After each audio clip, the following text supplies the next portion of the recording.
টুনি হঠাৎ শুনতে পেল রান্নাঘর থেকে কিসের জানি শব্দ আসলো। কি গো বৌমা, কি ফেললে? তোমার কিছু হয়নি তো? টুনির একমাত্র ছেলে টিয়ার বউ হলো টুনটুন। টুনটুন ছিল অহংকারী আর হিংসুটে। টুনি ভেতরে গিয়ে দেখলো টুনটুন খাবারের বাসন ফেলে দিয়েছে।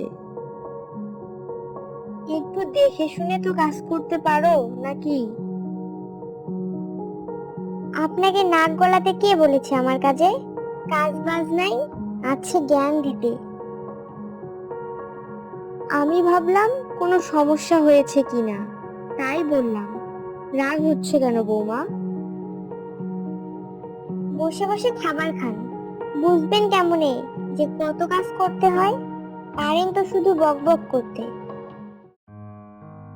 টুনির খুব মন খারাপ হলো, আর কিছু না বলে চলে গেল। কিছুক্ষণ পর টুনির স্বামী টোনা বাড়িতে ফিরল।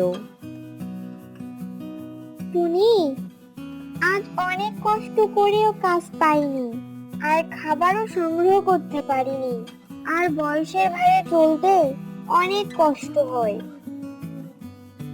টোনা কথা বলতে বলতে দেখলো টুনি কাঁদছে।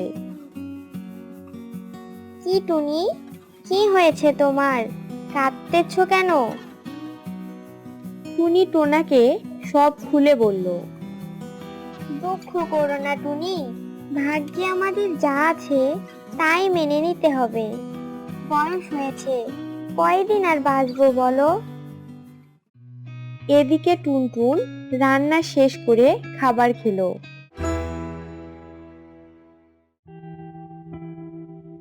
এই যে, খাবার খেয়ে নেন। আপনার ছেলের ঘাম ঝরানো টাকার খাবার খেয়ে উদ্ধার করেন। টুনি খেয়াল করলো টুনটুন তাদের জন্য শুধু সবজি নিয়ে এসেছে। বৌমা, তোমার শ্বশুরের অবস্থা ভালো না, একটু মাছ যদি দিতে, আমার জন্য লাগবে না। আর বাঁচি না, কি দরদ! এতই যদি দরদ হয়, নিজে রোজগার করে খাওয়ান। আমি আপনাদের মাছ মাংস খাওয়াতে পারবো না। না বৌমা, লাগবে না। তোমার শাশুড়ি একটু বেশি বলে ফেলেছে মা। হয়েছে, আমায় আর বোঝাতে হবে না। এখন খেয়ে বাসনগুলো ধুয়ে রাখেন, যত সব আমার কপালেই জুটেছে।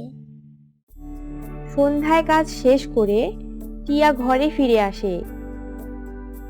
বউ, আজ কি রান্না করেছো? খেতে দাও, খেয়ে ঘুমিয়ে পড়বো তাড়াতাড়ি। এভাবেই দিন কাটতে লাগলো।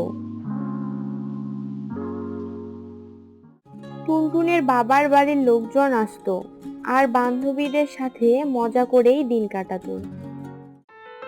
একদিন, টুনটুন, ঘরে আছিস? ও মা, কবুতর দিদি, কেমন আছো দিদি? তুমি তো আরো অনেক সুন্দরী হয়েছো। আর বলিস না, বেশি বেশি একটু বলছিস তুই। এই তো, সপ্তাহে 4 দিন যাই পার্লারে, 3 দিন যাইতে পারি না রে।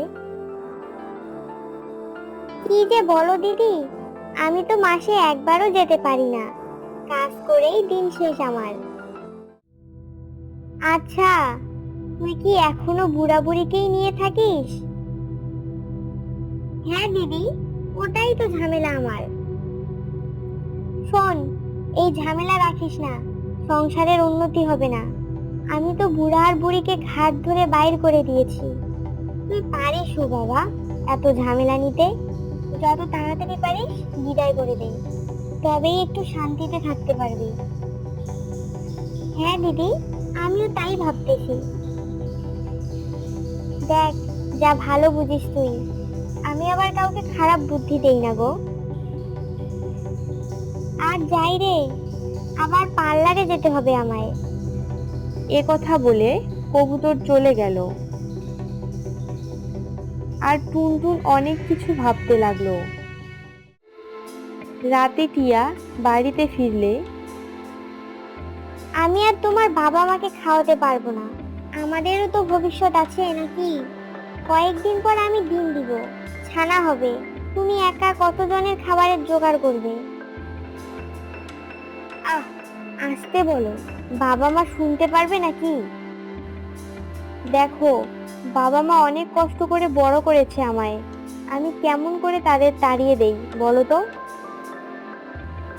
তোমায় এক সিদ্ধান্ত নিতে হবে, আমায় আর আমার ছানাকে চাও নাকি ওই বুড়া আর বুড়িকে?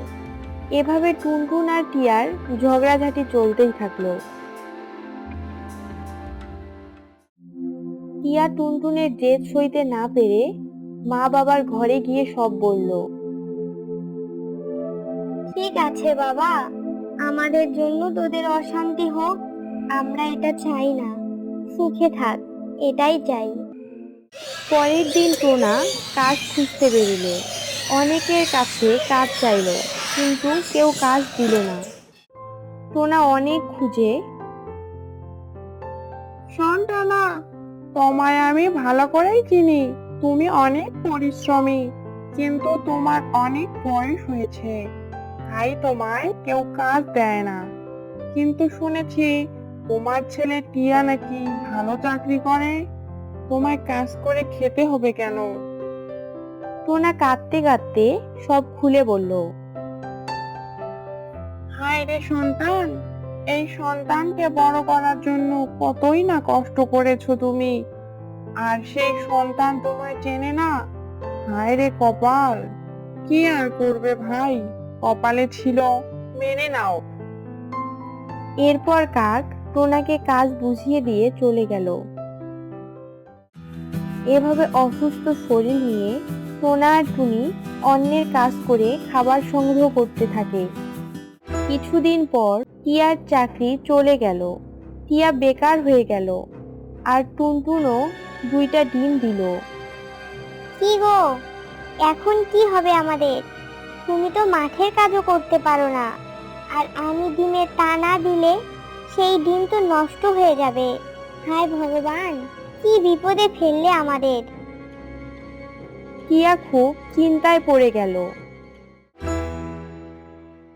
টিয়া কোনো কাজ খুঁজেও পেল না, খালি হাতে বাড়িতে আসলো আর টুনটুনকে সব বলল। না খেয়ে দুজনে রাত পার করলো।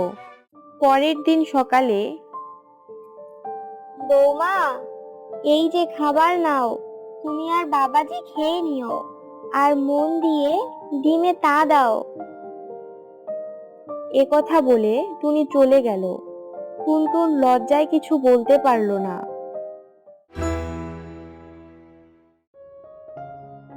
দেখেছো বউ, মা বাবাকে এত অপমান করলাম, আজ বাবা আর মা আমাদের বেঁচে থাকার সম্বল। এখন বুঝলে তো কত বড় ভুল করেছি আমরা? হ্যাঁ, আমিও ভুল বুঝতে পেরেছি গো।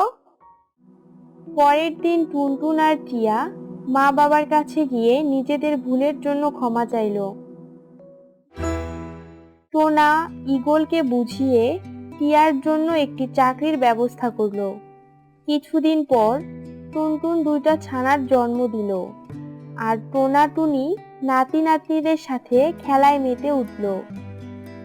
এজন্যই বলা হয় পুরান চাউল ভাতে বাড়ে। তাই বাবা মাকে অবহেলা করবেন না। দিন শেষে সবাই ছেড়ে গেলেও বাবা মা ছেড়ে যাবে না।